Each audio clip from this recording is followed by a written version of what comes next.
Saya Cynthia Rompas masih menemani Anda di Kompas Petang. Ketua Umum PDI Perjuangan Megawati Soekarnoputri menyindir bakal calon kepala daerah yang hanya ingin mendompleng nama melalui partainya. Ketua Umum PDI Perjuangan Megawati Soekarnoputri mengingatkan semua calon kepala daerah termasuk bakal calon kepala daerah yang diusung agar tidak setengah hati untuk ikut dengan partainya di Pilkada serentak 2024. Megawati mengaku ingin memastikan agar para pihak yang maju lewat PDIP tak hanya mendompleng.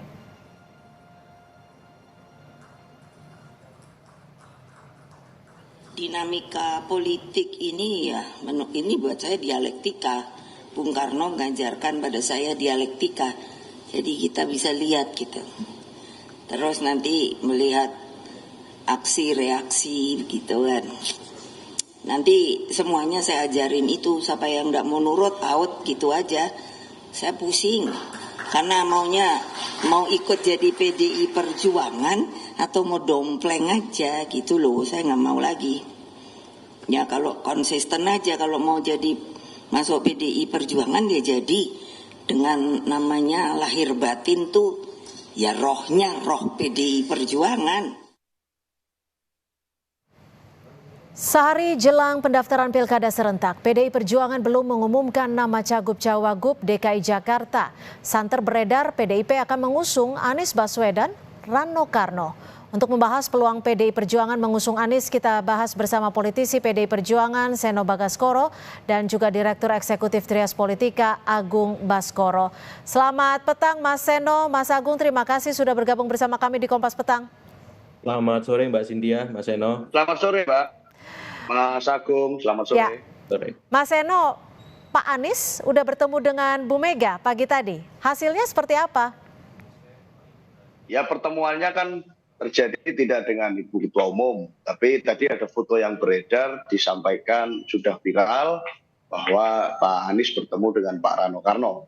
Tapi kan beberapa hari yang lalu juga sudah ada pertemuan secara formal yang terjadi di DPD PDI Perjuangan Jatim.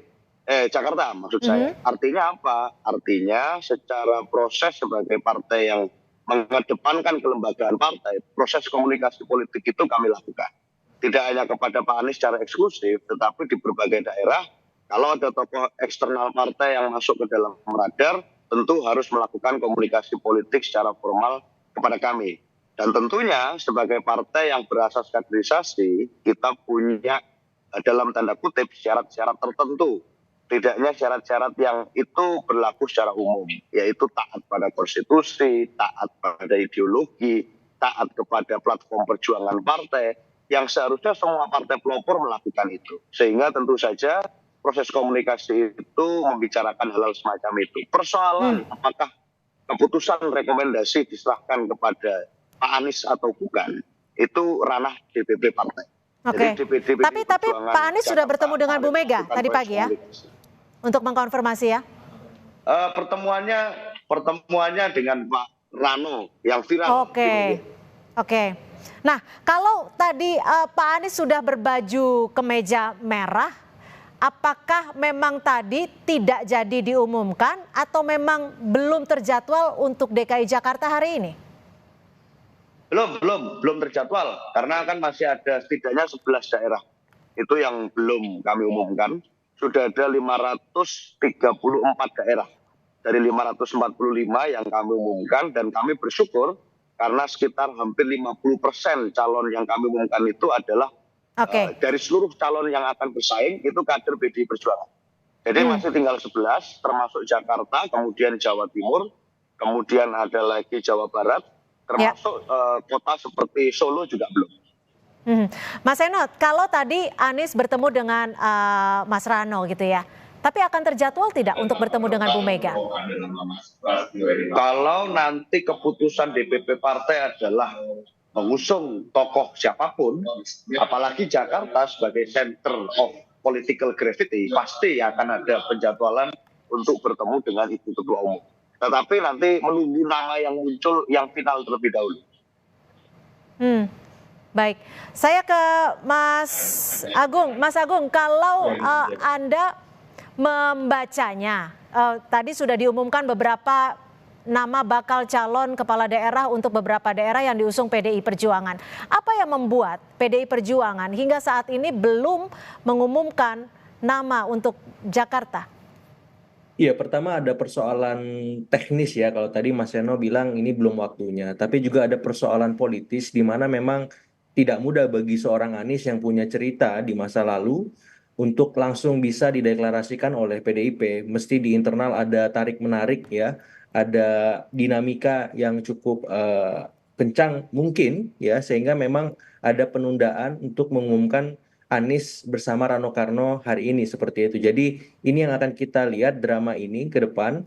Apakah memang nama Anies akan tetap diusung? Karena saya juga sudah mendengar arahan ada nama Mas Pramono dan Rano Karno yang mengemuka beberapa menit yang lalu. Jadi kita akan lihat apakah memang klausul yang diberikan oleh PDIP kepada Mas Anies ya, yang Ya. saya lihat ujungnya sepertinya perlu di KTA-kan PDIP Mas Eno Mhm. ya. Mhm. Nah, Itu sebagai syarat karena tadi Bu Airin berapa kali disinggung untuk masuk ke PDIP secara kafah ya, secara paripurna ya, ber-KTA seperti itu pakai baju merah hitam. iya, Jadi iya, iya. Mas Anies ada arahan demikian juga seperti itu Mbak Cindy. Aha. Gimana tuh Mas Seno, KTA menjadi syarat utamakah untuk diusung oleh PDI Perjuangan? Karena tadi juga disinggung harus memakai baju merah hitam. Ini adalah bahasa kiasan. Dan di satu sisi Ya. Bu Mega juga sempat menyebut bahwa jangan hanya mendompleng.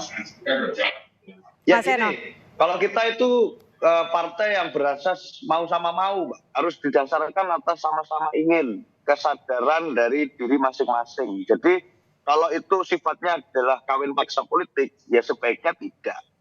Bu Mega kan clear, tapi kalau itu memang dari kesadaran ingin berjuang bersama PDI Perjuangan, ingin melakukan internalisasi nilai, mengikuti proses kaderisasi sebagai kader yang ber-KTA, tentu kita akan sangat gembira. Tetapi kalau itu dipaksakan sebagai satu keharusan, wah enggak lah. Kita tidak mengharapkan ada paksaan bagi orang per orang tertentu. Apalagi di Jakarta, bukannya kenapa, tetapi kita melihat bahwa banyak sebenarnya nama-nama kader PDI Perjuangan yang memang berproses di PDI Perjuangan yang juga selalu muncul di survei. Jadi prosesnya kami berjalan, kami terbuka kepada semua orang, tetapi tentu harus berdasarkan kesadaran dan keinginan masing-masing. Tidak mungkin hanya dari paksaan demi paksaan, karena bahaya kader organik saja kami memproses, ada yang bisa balelo dan tidak nurut, itu ceritanya macam-macam, banyak gitu ya. Apalagi kalau ini karena lahir dari kawin paksa, akan lebih berbahaya untuk masa depan. Ya. Jadi Mas ini Seno, yang kami terus matangkan. Mas Seno, tapi pertimbangan paling mendasar dari PDI Perjuangan, khususnya untuk Pilkada Jakarta, itu apa sih? Lebih ke yang penting memenangkan daerah Jakarta, atau ideologinya yang diperkuat? Kalau di PDI Perjuangan saya rasa kita punya portofolio politik memegang teguh prinsip tentang Satyam Eva Jayate, bahwa kebenaran yang pasti akan menang. Dan itu bukan hanya persoalan how to win the election, tetapi juga persoalan bagaimana konsisten pada prinsip dan nilai-nilai yang kita selama ini punya komitmen untuk memegang teguh itu. Termasuk juga komitmen untuk how to govern yang baik. Memimpin Jakarta tentu butuh kemampuan yang multiple, kemampuan komunikasi yang baik dengan semua pihak, kemampuan melakukan kerja-kerja teknis birokratis. Itu yang tentu menjadi variabel. Komitmen terhadap kebinekaan, komitmen terhadap substansi nilai demokrasi, itu yang menjadi pertimbangan kami. Jadi bukan sekedar menang kalah. Karena kalau bicara menang kalah saja, saya rasa keputusannya tidak akan sulit untuk PDI Perjuangan mendukung nama-nama. Kami melakukan proses yang panjang, fit and proper yang berjenjang, karena memang bukan hanya persoalan menang kalah yang kami bahas. Itu, Mbak. Oke, kalau Mas Agung melihatnya gimana? PDIP ini lebih mementingkan ya kita harus menang di Pilkada serentak 2024 ini, atau saat ini pertimbangannya adalah bagaimana membawa PDIP untuk memastikan ideologi dari PDIP tetap terjaga? Iya, saya kira ada dua hal yang perlu kita garis bawahi di sini yang menjadi realitas politik kita sekarang. Pertama, memang ketika nama Anies mengemuka di Jakarta bersama PDIP, ada common sense yang terbentuk. Common sense itu apa? Perasaan senasib, penanggungan, dalam tanda petik sependeritaan, karena dipojokkan oleh hegemonik Kim Plus. Nah, saya kira dari sana kemudian nama Anies akhirnya mengkerucut dan bisa ketemu dengan Mas Rano ya, dengan fotonya yang viral tadi. Nah, common sense ini kemudian terbentuk yang akhirnya menuju common enemy. siapa common enemy-nya dalam konteks ini itu adalah Kim Plus. Nah, bila dirujuk dari itu semua, saya kira nama Anies ini potensial diusung. Kenapa? Karena memang secara kuantitatif baik di survei elektabilitas maupun approval ratingnya cukup baik. Nah, berbanding dengan kader-kader PDIP yang selama ini kita lihat cukup juga kompetitif, namun belum bisa melampaui elektabilitas Mas Anies seperti itu. Ya. Nah, yang kedua yang harus kita garis bawahi adalah PDIP ini kan partai kader, ya, partai yang benar-benar punya sistem meritokrasi yang sangat ketat, sangat jelas sehingga approval rating elektabilitas saja tidak cukup. Nah, apalagi Mas Anies punya cerita yang saya kira identik dengan isu-isu identitas yang kemarin belum tuntas. Nah, itu yang menjadi pertimbangan berat. Namun harus diakui common enemy ini lebih besar ketimbang segala rupa teknis tadi. Yang itu saya kira perlu PDIP pertimbangkan karena nama-nama kader PDIP tadi tidak memperluas ceruk pemilih ataupun ceruk secara elektoral. Ya kalau di itu kalau di cross tabulasi data, Mas Anies itu punya basis yang sangat oke di misalkan Jakarta Timur, kemudian Jakarta Selatan dan Jakarta Pusat. Sementara PDIP misalkan kita ambil Pak Ahok itu bagus di Jakarta Utara dan Jakarta Barat. Nah, kalau ini berpadu padan ini akan melengkapi dan saling menyempurnakan satu sama lain. Nah, bila tidak, ini bahaya karena lawannya RK Suswono itu bisa yang menggunakan isu-isu politik identitas, basis-basis yang memang bisa direngkuh ketika masa kampanye berlangsung dengan sangat maksimal. Artinya peluang kemenangan yang sudah di depan mata bersama Anies bisa tereduksi. Nah, saya kira di luar itu semua PDIP punya ya cara pengambilan keputusan paling objektif agar apa? Agar kemenangan terjaga, kemudian posisi strategis mereka di mata Kim Plus juga setara bahkan bisa lebih baik kalau mereka menang di banyak pilkada. Yang ketiga yang perlu dipertimbangkan adalah bagaimana PDIP juga bisa mengkader karena ini bisa juga branding PDIP karena ceruk pemilih Aniesnya sedikit banyak akan memberikan efek elektoral ke PDIP bahwa PDIP ini terbuka untuk siapa saja ya termasuk pemilih-pemilih yang selama ini identik dengan pemilih Islam perkotaan seperti itu. Oke, Mas Eno, senasib dan common sense, benar tidak seperti itu? Tapi dijawabnya usai jeda, tetap bersama kami di Kompas Petang.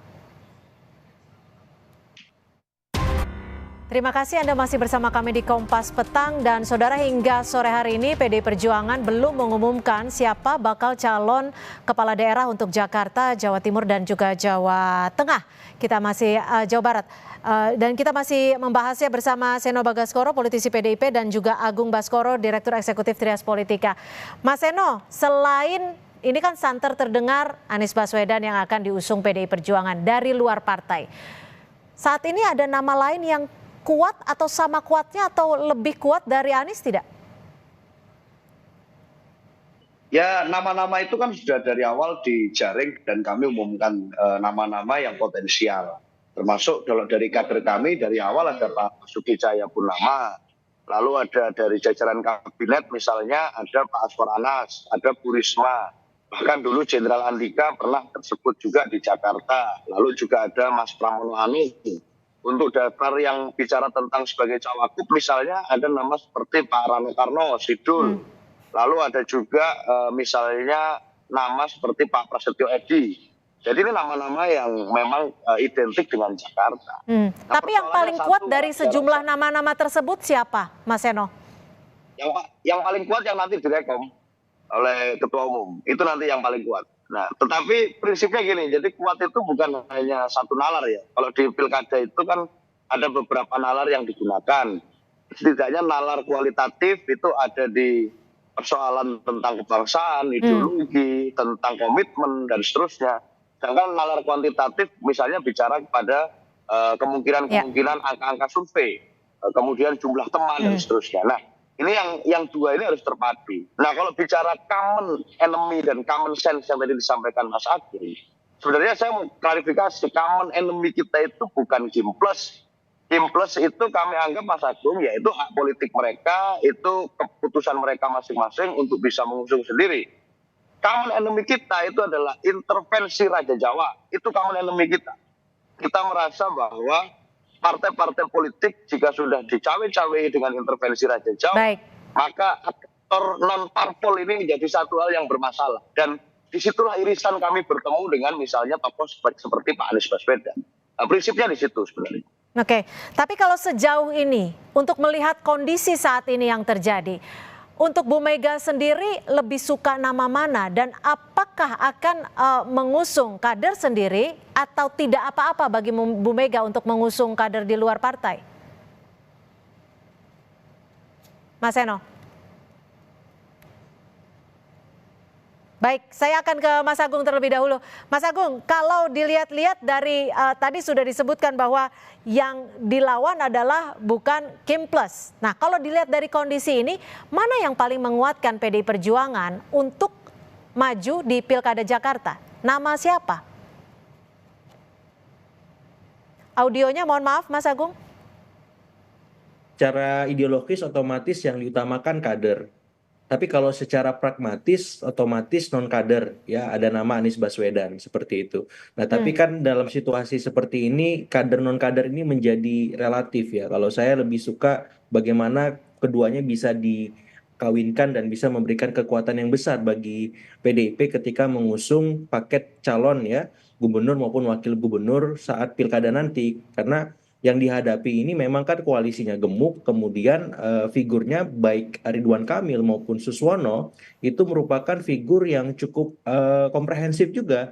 Ridwan Kamil punya elektabilitas, ya walaupun masih di bawah Anies dan Ahok, tapi di saat yang sama Suswono ini punya mesin partai yang solid. Nah, idealnya PDIP juga bisa menggabungkan dua nalar itu. Nalar kualitas figur yang punya elektabilitas dan nalar mesin partai. Nah, dan yang paling penting kemudian pasangan yang diusung PDIP ini memang solid dan punya daya tahan politik terhadap gempuran beragam isu.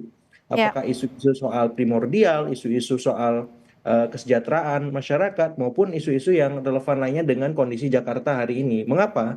Karena belajar pengalaman 2017, di sana PDIP kecolongan, dan harapannya di 2024 ini jangan sampai terulang lagi.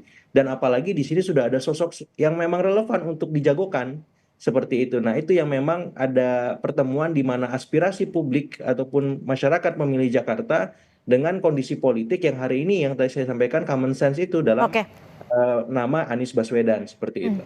Mas Eno, tadi sempat belum terjawab. Saat ini melihat kondisi saat ini PDI Perjuangan akankah mengusung kader sendiri atau Ibu Mega tidak apa-apa jika untuk Jakarta mengusung orang dari luar partai? Mas Eno, mohon maaf. Kolaborasi, kerjasama politik dengan tokoh-tokoh di luar internal partai itu juga bisa dilakukan sebagai bentuk terobosan dan kerjasama politik dengan pihak-pihak di luar internal. Di Jakarta apakah menutup kemungkinan? Tentu tidak. Ada potensi kami dapat mengusung kader dari luar atau dari dalam. Nah, persoalannya kan satu, kader internal kami itu nanti posisinya di calon gubernur, calon wakil gubernur, atau kedua-duanya. Nah, ini yang sedang kami tajamkan. Tetapi kami pastikan bahwa akan ada kader internal kami yang ikut berkontestasi di dalam Pilkada Jakarta. Bahwa namanya hari ini tentu kami masih belum bisa sampaikan, kami tidak mau DCI Kerso, Ketua Umum sebagai yang memiliki kewenangan, tetapi proses itu berjalan. Dan itu tidak menutup kemungkinan bagi siapapun untuk bisa bekerja bersama dengan PDI Perjuangan, asalkan nurut dengan ideologi Pancasila, dengan konstitusi UUD 45, dengan platform partai, dan taat pada komitmen, tidak berubah-ubah. Kalau figur Anies Baswedan sesuai tidak dengan nurutnya PDI Perjuangan ini?